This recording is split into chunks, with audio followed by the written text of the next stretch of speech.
welcome back. We still got the wagon on the rack, as you can see. We took some measurements for our predicament with the exhaust being in the way, which is 100% my fault. I found what I think is going to work. It was actually on clearance too. So this is a Hurst trans cross member. It will go, as you can tell, it's short on either side. Not a big deal. We're going to make a bracket, and that should tuck us up and clear the exhaust fully like we want. It'll sit about right there, which should clear the floor as well.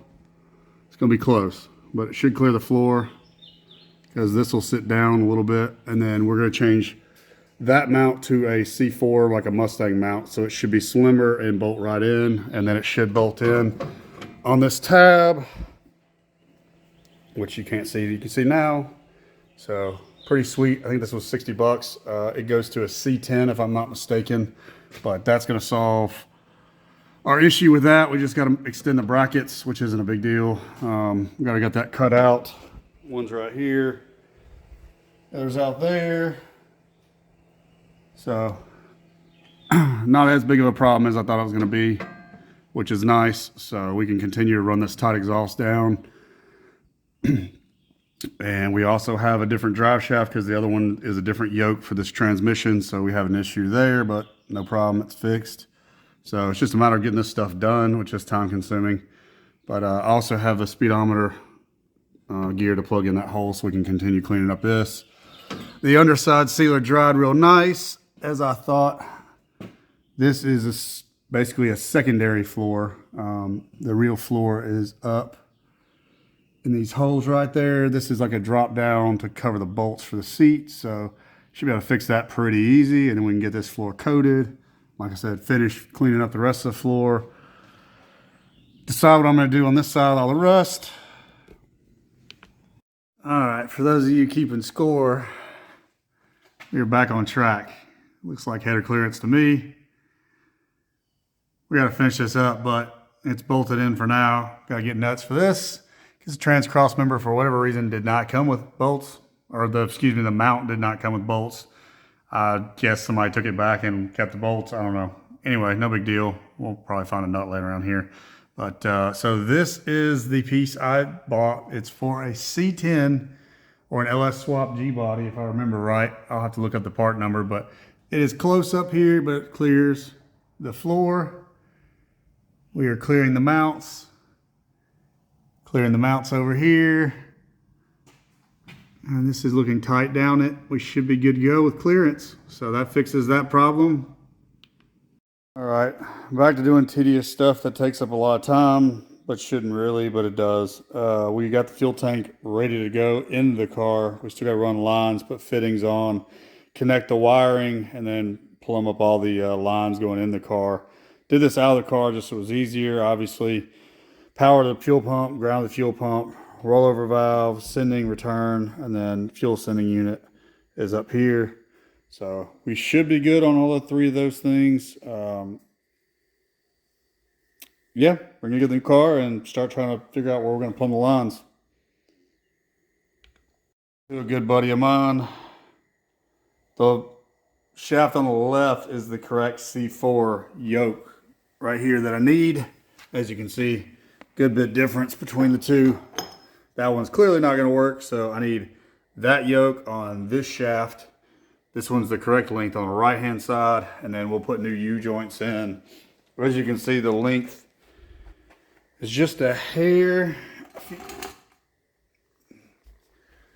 little bit off. See how skinny that is compared to that one. And then we got about probably, I'd say 2 to 3 inches of difference in length. So we will not be using the shaft on the left, but we will be robbing the yoke off of it. We're going to save that for another project. Never know who may need it.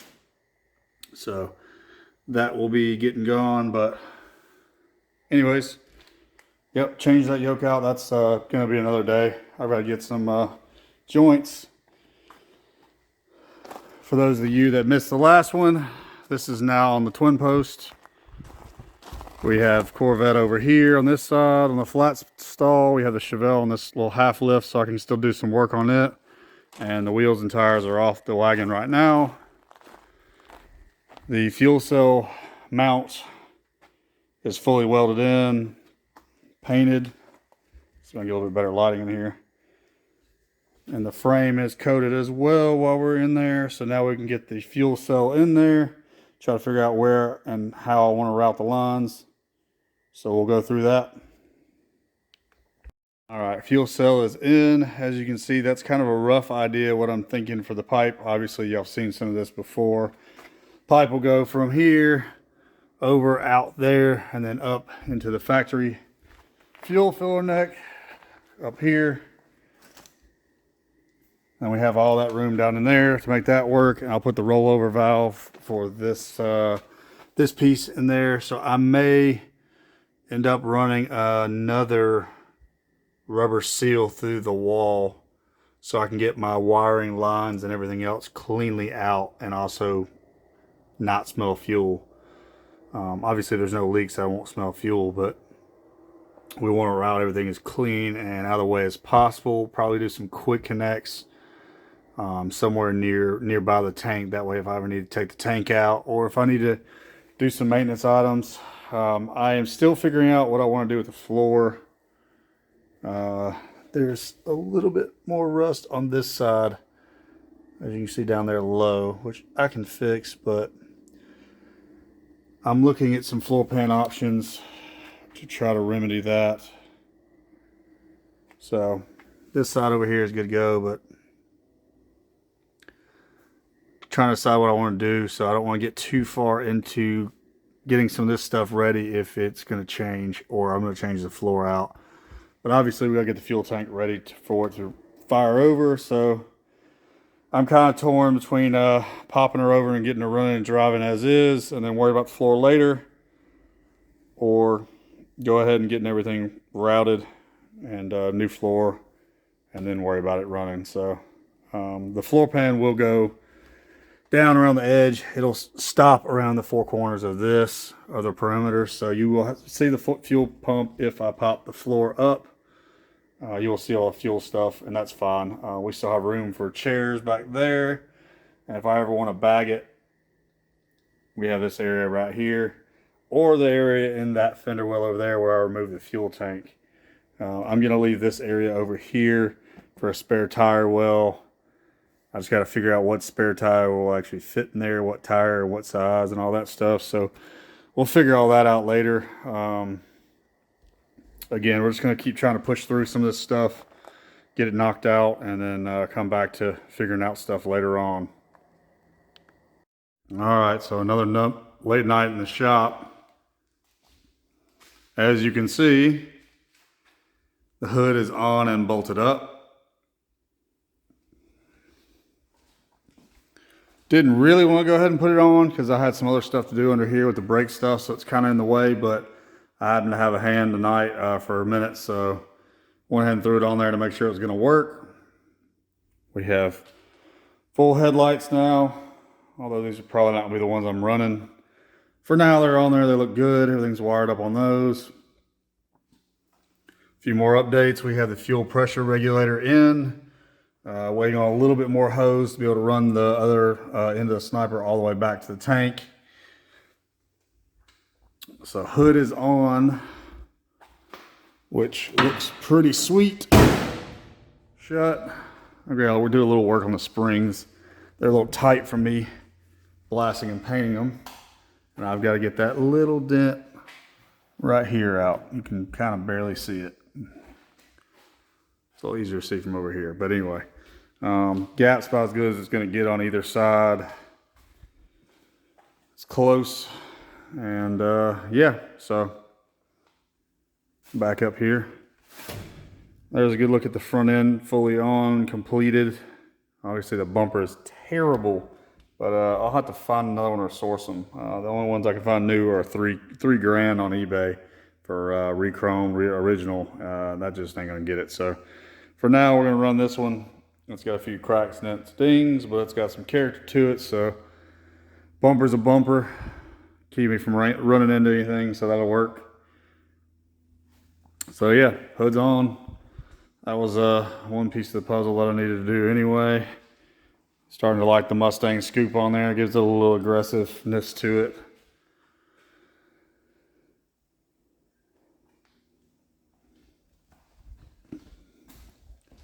We also got in here undercoated and cleaned up, painted.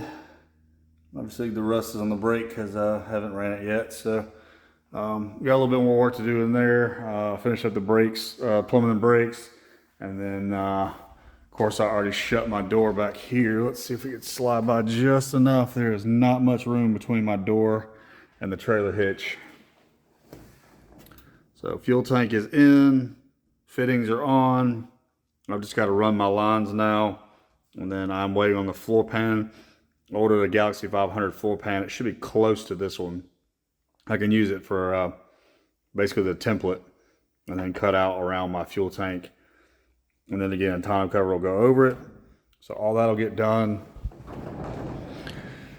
Run the fuel lines, wire up a few more things. Finish a few more wiring to the starter. I gotta get the starter in. I realized I never put the torque converter bolts in the flywheel. That was an oversight on my behalf, so I've got to do that. Currently it's not wanting to try to line up, so before I do anything else on the trans, I'm gonna make sure it does not have to come back out because something's not seated properly or something. So we'll address that later on. And I threw this Mexican blanket in the bottom of the seat for now because that's probably what we're gonna rock. I'm still gonna take the seat out and get the rest of this carpet out, nastiness out. And this headliner bow still gotta go. But yep, we're getting there slowly but surely. Also to do, I've got bushings for the rear suspension to rebuild it. It's 8-inch single wheel fire, single tire fire, whatever you want to call it. For now, it doesn't look like it's leaking anywhere. We're going to rebuild the seals and everything on it for the brakes. Rebuild the brakes, check the axle seals. Probably just going to let it ride for now. As you can see, the wheels and tires are off of it.